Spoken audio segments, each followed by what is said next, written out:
Hello everyone, Steve here from Tech Toy Tinker and Retro Arena. I wanted to just do a quick reaction to this PowKiddy Q90 device here. It's by a YouTuber named Taki Udon, and so we're going to watch this, and I'm going to see what I think of this handheld. It's my first time looking at it. With a bigger screen and the exact I already don't like it. almost twice the price? Well, PowKiddy has you covered. Hello everyone, my name is Taki, and today we're going to be taking a look at the brand new PowKiddy Q90.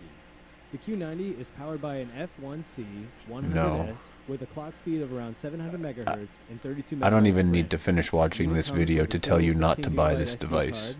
Please don't buy this device. Battery and a 3-inch 320 by 240 LCD screen. The Q90 comes The build quality does not look good at all. With much lower build The quality. CPU is terrible. The board features dual speakers and USB-C for charging, but the biggest and only real difference in this device is the bigger screen. This bigger screen makes the device come in just under the dimensions of the smallest 3.5-inch handheld, the Play Go, which features I don't like a either of those 3.5-inch devices here. and a better CPU. And although the Q90 is still a But the pocket-friendly PowKiddy one in the device, front is it definitely loses the way charm worse. of what made the original unit appealing. One of the biggest issues in the original Pocket Go was the poor sound quality that came from sound interference of the IPS panel. To their credit, The PowKiddy dual was speaker's able a to nice address touch, this issue but with that's the not going to 1 save watt this. speakers that do sound vastly superior to the Pocket Go 1. This is surprisingly one of the only handhelds that features rear-facing speakers, which is a nice change of pace. The following is a mic'd up sample of the sound directly from the speaker grill.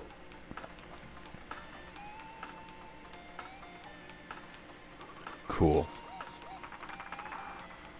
If you've purchased one of these open source handhelds before, the controls Look on at this that should joystick. start to look very familiar What is to you, that? since they are exact copies of the controls on the LDK. There isn't much to say here except that the controls do get the job done, even though they do feel very cheap.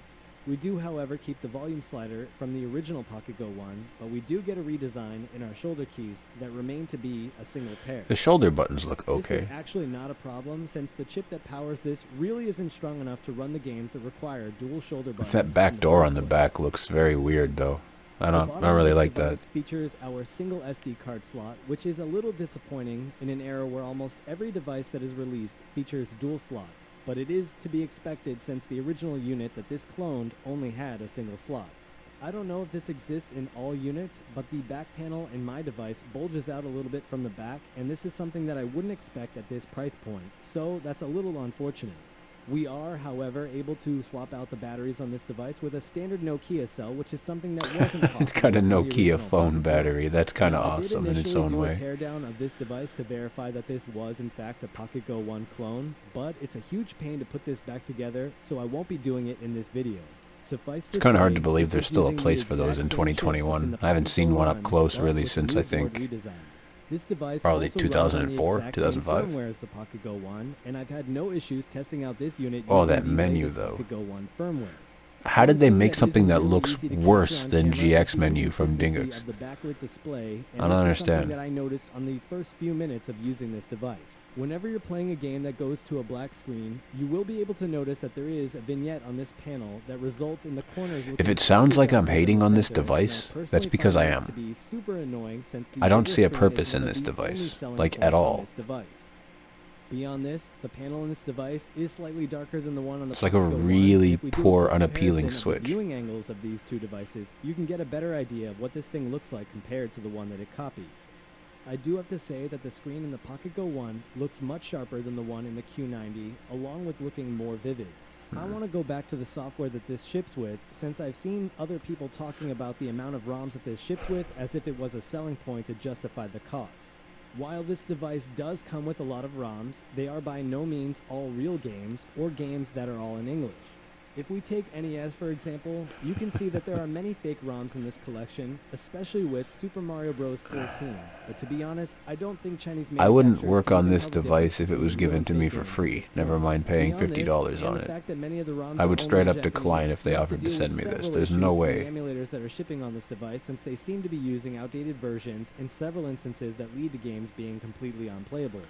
Usually in a This is review of a actually device kind of like an this, example I of would what, feature in a my link to opinion, is gameplay footage becoming to a help you problem with understand some what of the device is lesser capable of makers doing, of but these the Pocket Go devices, 1 is like so well PowKiddy. documented at this point They that just I throw figured out it'd be a whatever waste of crap time they to want. They feature don't care if footage it's on this good or video. not. They don't I care will about the say quality that or you can not. play many They systems just on this device, but if keep you're putting someone that things does out. not like frame skip, then this is not the It's device for you. oversaturating it Many with of the terrible systems handhelds. and games There's a that few run on cool this device handhelds out will there and a require whole at lot of least terrible a ones. 1 or 2 frame skip to reach playable speeds.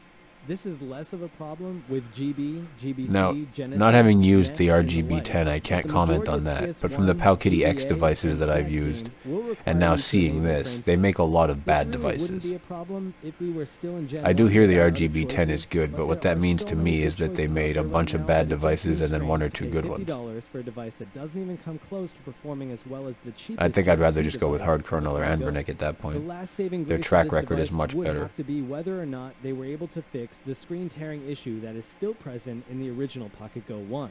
And I had high hopes that PowKiddy would have been able to do this. In fact, the only reason why this review wasn't out 1 week ago was due to the fact that I've been waiting to see whether or not they would be able to force their software provider to create a better video driver for this device, but that didn't happen. So, I will be using this time to showcase the screen tearing on this device, along with finally putting the nail in the coffin of whether or not the Pocket Go 1 still has screen tearing with the newest firmware.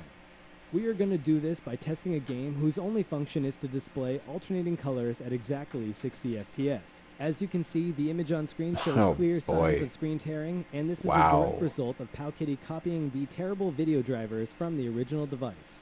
And just to put the naysayers out there It's to because rest, PowKiddy here's the thinks they're exact same special test and they on the refuse original to just Pocket Go use a 1, which normal also Linux has screen OS like tearing. most other If you want to see what this should devices. have looked like, They all keep you trying to need use is their the own device that I proprietary personally crap, would have but they cloned don't from Gen make it 1, very the well. LDK, And which has zero they're screen stubborn tearing and they issues, don't want as to... you can see right now. Like the Where does this RGB10 leave us? is The PowKiddy better Q90 from what is a people clone say of a anyway. popular Gen 1 And device it's from obviously got a Gen lot 2 to do with the era OS with it's Gen running. 2 If it ran processors. like this, the At RGB10 would be a $50, this terrible is a hard device recommend too. with the current video If drivers that PowKiddy this would device realize uses. that and stop trying to If do this PowKiddy custom ever does firmware manage to stuff fix that the they're screen really tearing on this obviously device, not good that at means that they doing, would have also fixed it they'd on the probably Pocket sell Go more 1, devices. which is a better value than this if you can put up with lower sound quality. Anyway, But that's just I'm my interested 2 to know your cents. opinions on this. Would you pay $50 Well, I guess for the this video's Switch over. Lite Mini, or do Yeah, you for think sure it's I wouldn't pay stretched? My name $50 is for this. Taki, I wouldn't and pay I've been your anything host for on this. clone review. If you like what Wouldn't you work saw on it here, for please free. consider leaving a like They would below, literally subscribe, have and to channel pay for me future videos. a I'll catch you proper here next time contract with another review. to do Go anything out with and this enjoy the device. rest of It's your just day. terrible. Taki out. So, with that being said, I'm going to end the video here. Don't buy that device, please. And if you do, don't ask me for help with it, because you're not getting it. Anyways, though, thanks for watching. Hope you guys liked the video. Don't forget to subscribe. Take care.